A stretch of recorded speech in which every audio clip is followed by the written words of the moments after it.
Hello, my friend. I'm so happy you're here today. Whether you're returning after building the cozy Halloween hutch, or you've just discovered this little corner of miniature crafting, welcome. Find a comfortable place, pour yourself your favorite tea, coffee, or hot chocolate, and let's spend some peaceful time creating together.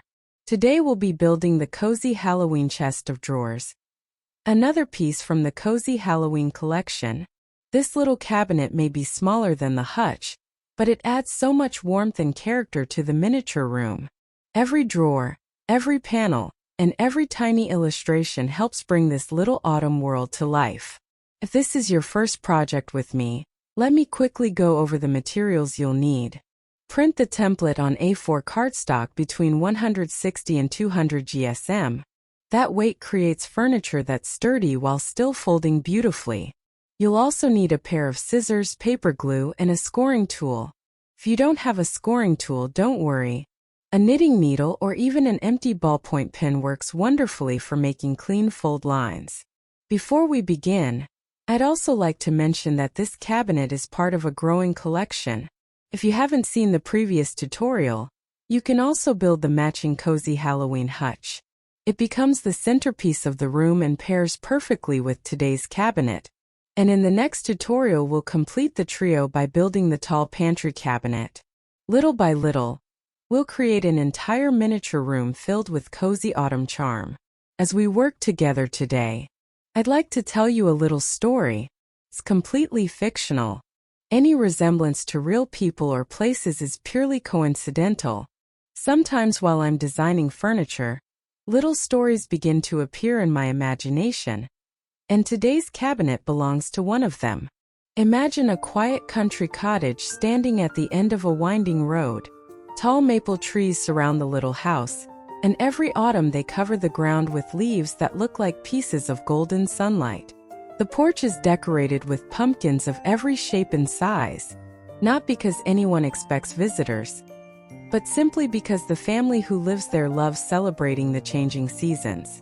Inside the cottage lives a young girl named Emma. She isn't famous. She isn't extraordinary.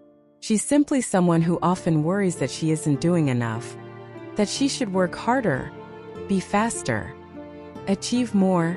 She looks around and believes everyone else has already figured life out, while she's still searching for her place.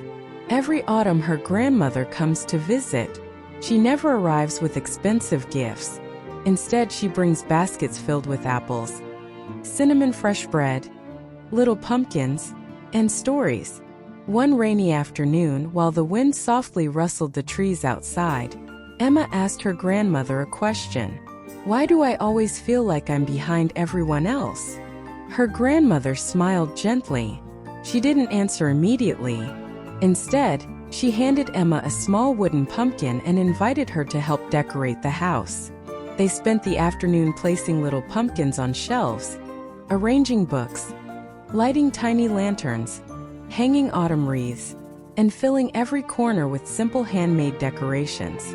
When they finished, the cottage hadn't become bigger, richer, or more impressive, but somehow, it felt happier. Emma looked around and said quietly, "It feels different." Her grandmother nodded. Because happiness isn't something we finally reach. It's something we quietly create along the way. Emma didn't fully understand, so her grandmother walked over to the window. Outside, hundreds of leaves were slowly falling from the old maple tree. "Have you ever seen a tree trying to keep up with another tree?" she asked. Emma smiled. "No. Each one changes when it's ready. Each leaf falls at its own time. None of them are late." For a long moment they simply watched the leaves dancing through the autumn air. From that day on, Emma created one small tradition. Every evening she chose one little corner of the cottage. Sometimes it was a bookshelf, sometimes a table, sometimes a tiny cabinet. She decorated it with whatever made her smile that day. A candle, pumpkin, favorite book, a handmade ornament. Nothing expensive, nothing perfect, just something that reminded her life didn't have to be rushed to be beautiful. Years later, Visitors often admired the cozy cottage. They would ask, "How did you make your home feel so peaceful?" Emma always gave the same answer. "I stopped waiting until everything was perfect and started enjoying the little things." Perhaps that's why I enjoy miniature crafting so much. When we build tiny furniture, we're reminded that beauty is created one small piece at a time. One fold, one drop of glue, one careful detail. We aren't racing anyone. We're simply creating something with our own hands. Speaking of careful details, let me share a few little tips that make paper furniture easier to assemble. Before applying glue, always dry fit the pieces first. Place them together without adhesive just to make sure everything lines up. It only takes a few seconds, but it can prevent small mistakes and helps you understand how each section fits into the finished cabinet. Whenever possible, apply glue in a very thin, even layer. Paper doesn't need a large amount of adhesive. Too much glue can soften the cardstock and make it more difficult to keep perfectly straight edges. A small amount is usually stronger than you might expect. As you fold each piece, try to make your score lines as accurate as possible. Clean folds create crisp corners, and crisp corners make miniature furniture look much more realistic.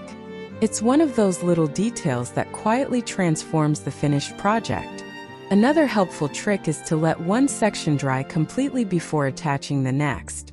It can be tempting to continue immediately, but patience is one of the most valuable crafting tools we have.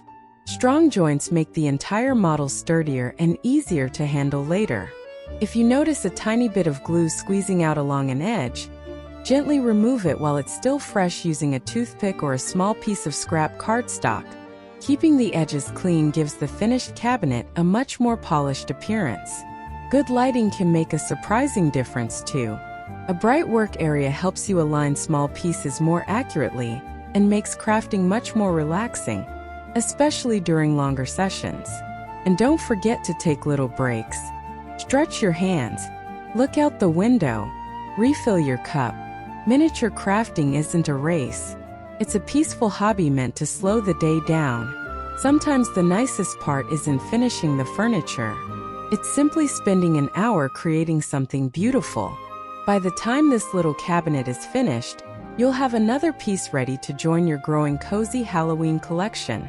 I hope each project adds not only a miniature room to your shelf, but also a little moment of calm to your own day. Thank you so much for spending this time with me. I truly appreciate that you've chosen to create alongside me.